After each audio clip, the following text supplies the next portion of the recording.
Hello and welcome to the FPL Tom YouTube channel. If you do enjoy today's video, don't forget to smash the like button and also subscribe to the channel. Today we're going to run through my Game Week's 26 points and also run through my Game Week 27 team. So let's get into it. Starting off with my Game Week 26 team, as you can see on screen, we scored 162 points with a -4. I did put an asterisk there as I was expecting Emile Smith-Rowe to play, but I've just seen the lineup and he's not even in the squad, so thank you Mikel Arteta for that one. But let's run through the team. So starting off in goal, we had Ben Foster, who scored an impressive 6 points for me this week. I was quite surprised, to be honest, that Ben was able to get me a clean sheet. I wasn't expecting too much from him. Really pleased he got the clean sheet in the first game against Villa, but then a little bit disappointed that he scored 0 against Palace. I was hoping he might get a few save points, but it wasn't meant to be. 6 points in the end. Moving on to the back line, we start with Trent Alexander-Arnold.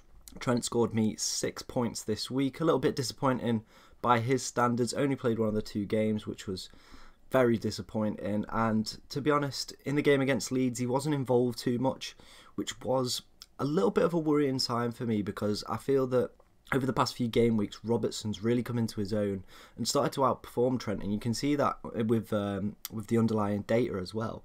So it might be something to consider in my wildcard next week, maybe replacing Trent with Robertson. Next Trent, we had Luca Digne in the team, who scored a disappointing 2 points. Digne has been pretty much disappointing since I brought him in. I brought him in against Everton and he got an assist and a clean sheet, and I thought, wow, here we go.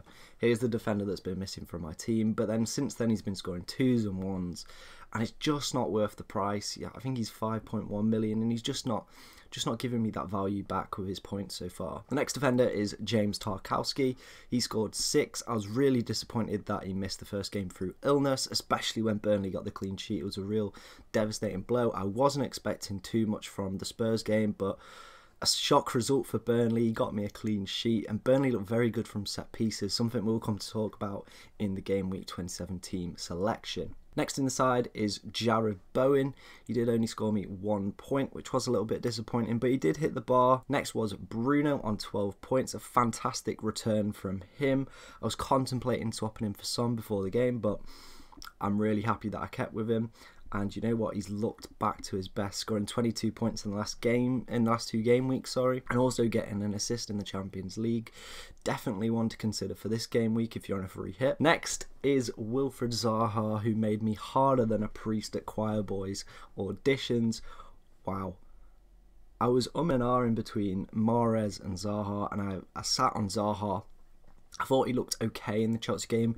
He had an opportunity that he just put past the post, but then in the Watford game, to get a brace, 17 points from him. What a fantastic week.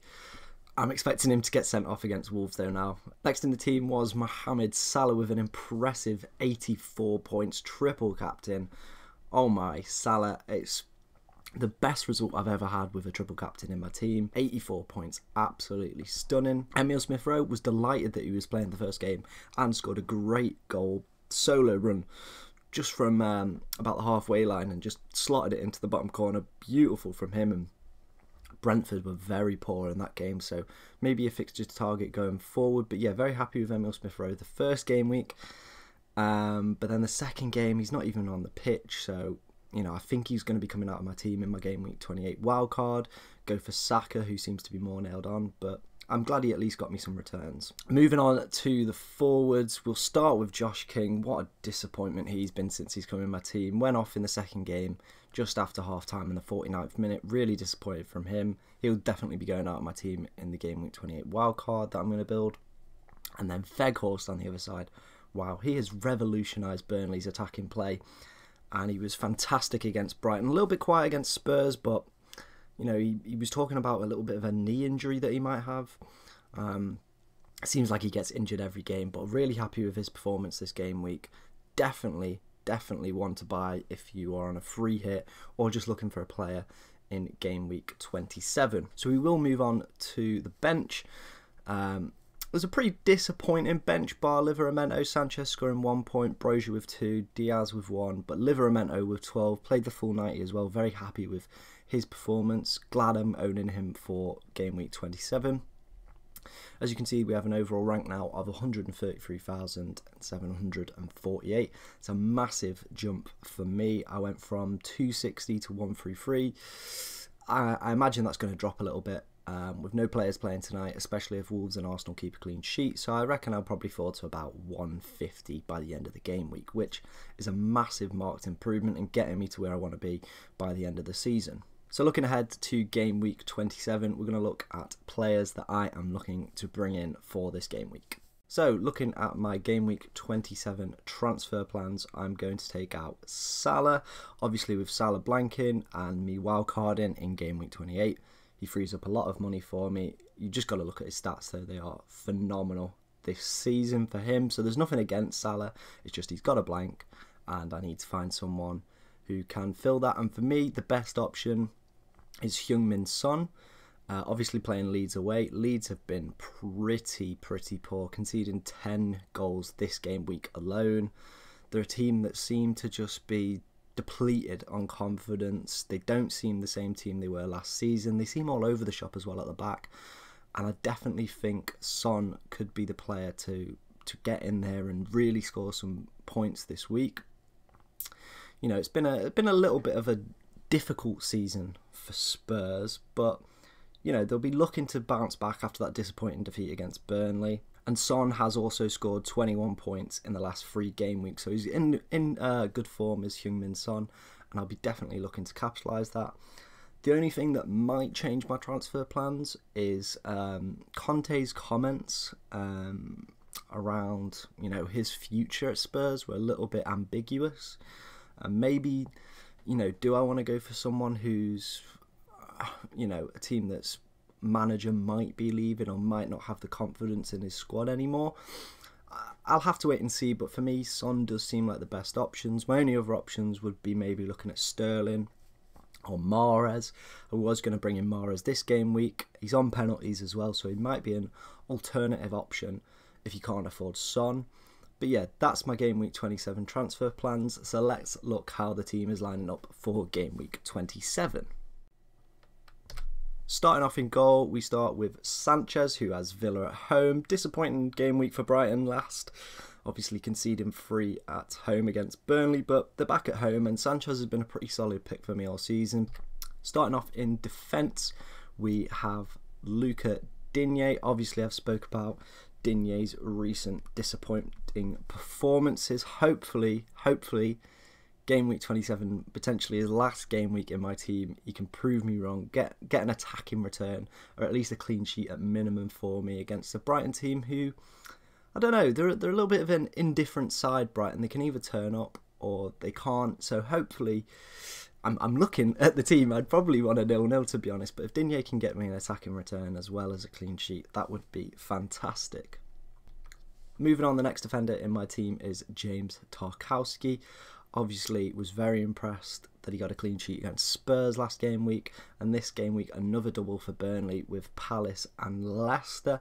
Very happy to have James Tarkowski in my team. Obviously if you're on a free hit or looking to bring a Burnley defender in, I'd recommend Tarkowski or Ben Mee, mainly down to the fact that Palace and Leicester have conceded the most from set plays this season.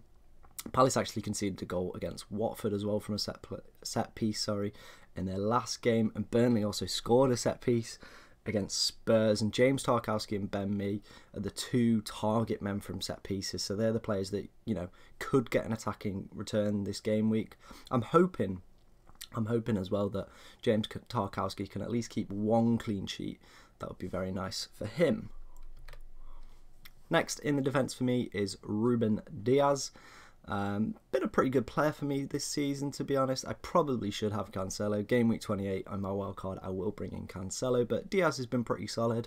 My only concern for him this game week is he's played 4 games in a row, susceptible to a little bit of pep rotation, so I'm not looking forward to that if he does get dropped. As you can see from our bench, it's a pretty depleted bench, so hopefully he plays, because I imagine they will keep a clean sheet away at Everton. But yeah, pretty happy with Diaz in the side. Next is Timo Livramento. He's come back into the fold, hasn't he? Started the season like a house on fire and then kind of fell off the boil, but then, he's come back into form. got himself an assist last game week, played the full 90 as well. So very happy to have him in my side against the Norwich side, who are sat bottom of the table, so you expect a clean sheet from Southampton. Southampton come into the game as well in really good form, only one loss since game week 17, and they've been picking up some really impressive results. So hopefully Livramento can get me a clean sheet this game week. Moving on into the midfield, we have Jared Bowen against Wolves. Bowen has actually a really good record against Wolves. Last season scored 3 times in 2 appearances against Wolves. West Ham have also scored every home game this season, so hopefully they can continue that, and Jared Bowen can be the man to score the goal. Next to him, I've gone for Bruno Fernandes, who's also going to be my captain this game week. I've been really impressed by Bruno in the past few game weeks. I feel he's coming back to the Bruno we all used to know and love, and that's why I've captained him. Watford as well didn't look very good against Palace, conceded 4, so hopefully United can decimate them, and Bruno's, at the forefront of that.